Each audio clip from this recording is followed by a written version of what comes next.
Hello et bienvenue sur le podcast Parlons Com. Je suis Bertie, la licorne de ta com et de ton business. À mon compte depuis février 2013, j'accompagne les entrepreneurs dans la mise en place d'une stratégie de communication authentique, mais surtout positive. J'aime aussi partager mon aventure entrepreneuriale pour aider ou inspirer ceux qui en ont besoin.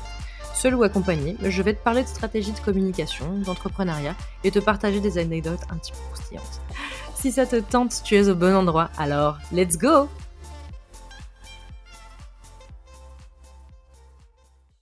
Avant de commencer cet épisode où je te raconte une de mes anecdotes, je voulais faire un petit disclaimer. Je vais te donner ma version des faits. Il faut que tu gardes en tête que la personne en face de moi n'a peut-être pas vécu la même chose de son côté. Je ne fais pas ces épisodes pour montrer du doigt ou discréditer des personnes, mais plutôt pour te partager mon expérience et t'aider à anticiper ou réagir face à ce genre de situation. Si c'est bien clair pour toi, je te laisse me rejoindre pour écouter ma petite histoire. Salut et bienvenue dans ce nouvel épisode de Parlons Com. Et aujourd'hui, on va parler entrepreneuriat et je sais que tu aimes bien ces épisodes, je vais te raconter une anecdote. J'ai pas mal d'anecdotes qui se sont passées depuis mes 10 ans d'entrepreneuriat, que ce soit à mes tout débuts où c'était très balbutiant ou même encore aujourd'hui où mon entreprise est bien installée, etc. Mais là, j'avais envie de te parler justement d'une première fois qui m'est arrivée. D'ailleurs, de mémoire, ça m'est arrivé que 2 fois. Mais justement, je trouve ça hyper important d'en parler.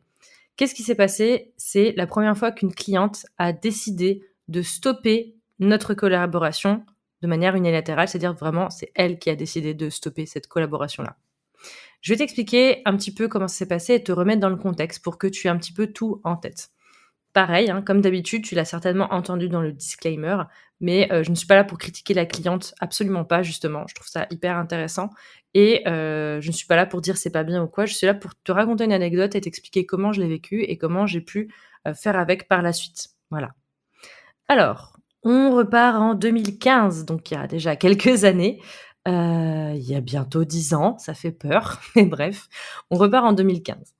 Et j'ai une cliente que j'avais déjà eue, lors d'une formation, qui revient vers moi en me disant: «Voilà, j'ai lancé mon entreprise, ma micro-entreprise et j'ai besoin d'un logo, d'une identité». À l'époque, comme j'étais graphiste, je faisais beaucoup ce genre de prestations-là et comme elle avait apprécié la formation, elle s'était dit: «Bah, autant travailler avec quelqu'un avec qui ça le feeling marche bien». Pour moi, c'était une cliente que j'estimais assez prestigieuse, c'est-à-dire qu'elle m'impressionnait un peu. C'était une activité assez, intéressante et c'est quelqu'un qui, comment dire, avait beaucoup de réseaux et autres, donc j'étais un peu, voilà, voilà, la personne fait appel à moi, j'étais contente, quoi. Donc évidemment que j'étais ravie de pouvoir répondre à ses attentes. Je lui ai fait un devis qui n'était, à l'époque clairement pas assez élevé, mais c'est pas la question. Moi, j'estimais ça déjà, très bien et j'ai été contente quand elle m'a renvoyé le devis signé, j'étais super heureuse. Donc devis signé, je lui demande la compte, elle me verse la compte. Jusqu'ici, tout va bien. On se rencontre pour justement, faire le point sur un petit peu ses besoins, qu'est-ce qu'elle a envie, les couleurs qu'elle aime pas, les formes et cetera, que je sache ce vers quoi elle avait envie et besoin d'aller. J'ai travaillé sur son projet et je lui ai envoyé 4 pistes. À l'époque, je faisais pas mal de pistes. J'ai un client, je pourrais te raconter une fois où le premier rendez-vous, je lui ai montré, plus d'une dizaine de pistes. C'était, catastrophique. Enfin, le rendez-vous s'est extrêmement bien passé, mais c'était beaucoup trop. Bref, je divague, je diverge et je reviendrai dessus dans une prochaine anecdote si ça t'intéresse. Donc, je lui envoie 4 pistes pour voir justement ce qu'elle préfère. Donc, vers quoi, qu'est-ce qui l'intéresse, et cetera. Malheureusement, dans les 4 pistes, il y en a pas qui lui parlent vraiment. Donc, elle me dit: «Ça, j'aime bien, mais sans ça, mais telle couleur, mais telle forme», et cetera, et ce qui est normal. Donc moi, je me dis: «OK, c'est reparti». J'essaie de creuser un petit peu plus, et cetera, mais à chaque fois, les retours m'aident pas vraiment et ils sont pas francs. Alors, je dis pas que la cliente ne l'était pas, mais on sentait qu'elle-même, je pense, ne savait pas exactement ce qu'elle voulait. C'était un peu du: «Ouais, j'aime pas trop, mais je sais pas trop dire pourquoi». Et je sais que c'est difficile, hein, pour avoir été aussi à la place de clients, enfin, quand je suis moi-même cliente auprès d'autres prestataires, donc je sais que c'est difficile, mais en effet, là, à l'époque, j'avais aussi peu d'expérience et j'arrivais pas à creuser avec ma cliente, savoir ce qui lui posait vraiment problème.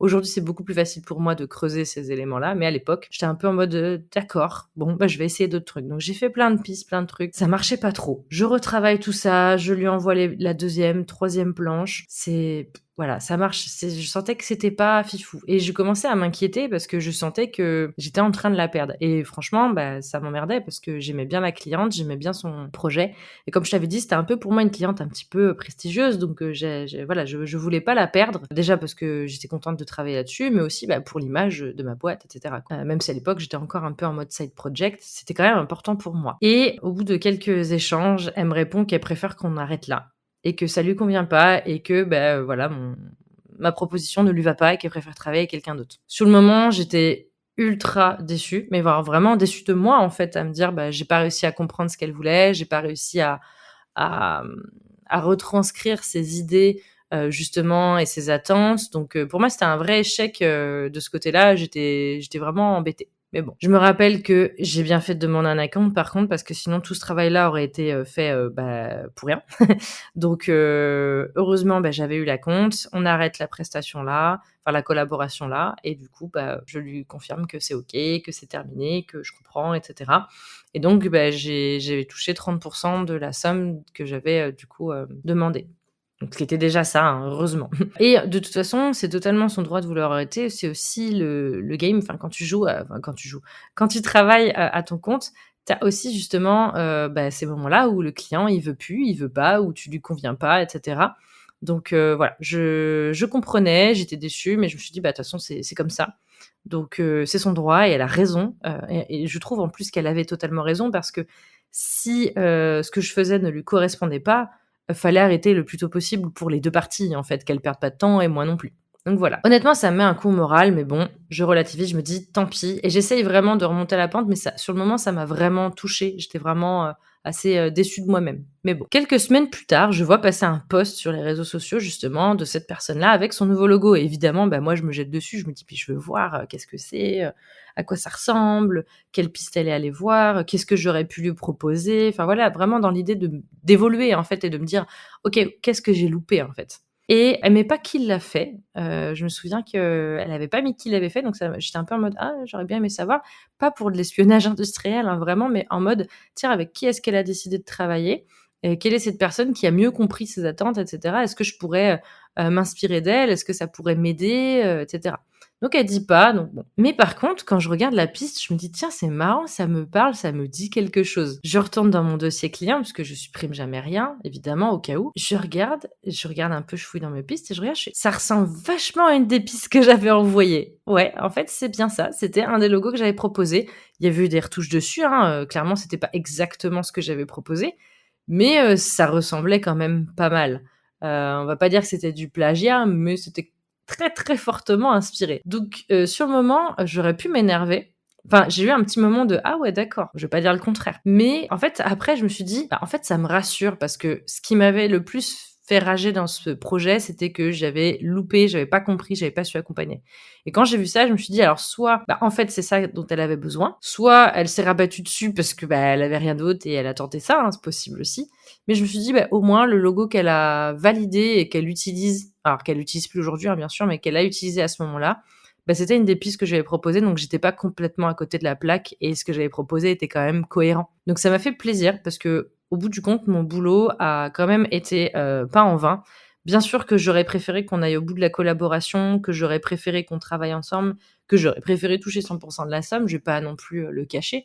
Mais j'ai eu quand même une petite fierté et du coup, ça m'a aidé à passer outre ce projet-là et ça m'a appris plusieurs choses. La première, c'est que déjà, en effet, pour la plupart des projets, c'est hyper important d'avoir soit un acompte, soit un paiement même avant la prestation. Enfin voilà, mais ça je pourrais en reparler dans un autre épisode si tu le souhaites. Ensuite, c'est important justement de pas dévaloriser ton travail parce que, alors déjà tu sais pas toujours ce qui se passe dans les coulisses et cetera, tu sais pas toujours ce qui se passe dans la tête de ton ou ta cliente à ce moment-là, mais aussi parce que justement des fois, bah, en fait tu as fait mouche et juste, bah, c'est pas le bon moment ou autre et puis même si tu fais pas mouche, c'est pas grave, ça arrive, on peut pas matcher avec tout le monde.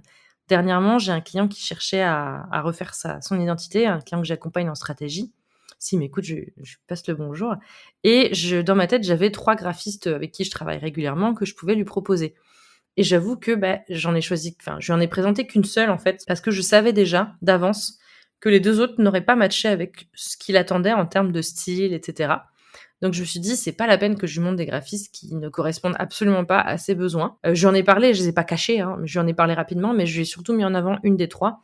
Et c'est celle avec qui il a décidé de travailler et c'est celle qui lui a fait son logo et il en est ravi. Je me dis que des fois, il faut quand même avoir en tête que justement, quand tu as des idées et quand tu as un style, ça peut pas matcher avec tout le monde. Donc c'est normal et c'est comme ça. Et puis dernière chose aussi, c'est d'avoir confiance en ce que tu crées. Si ça plaît pas à ce client-là, ça peut plaire à d'autres clients. La seule chose, c'est d'apprendre justement de ce qui s'est bien ou mal passé, souvent d'ailleurs.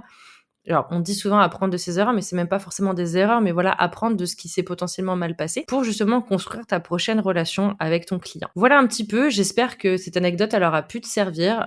N'hésite pas à venir me dire en commentaire ce que tu en as pensé, si ça t'est déjà arrivé ou autre, tu peux venir m'en parler sur le podcast ou carrément sur Instagram.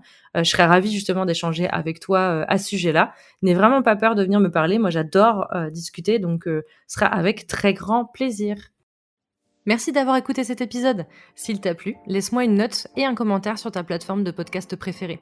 S'il y a des sujets que tu aimerais que j'aborde, viens m'en parler sur Instagram @lostinweb ou alors par mail contact@lostin-web.fr. Je te mets toutes les infos dans la description. À très bientôt pour un nouvel épisode.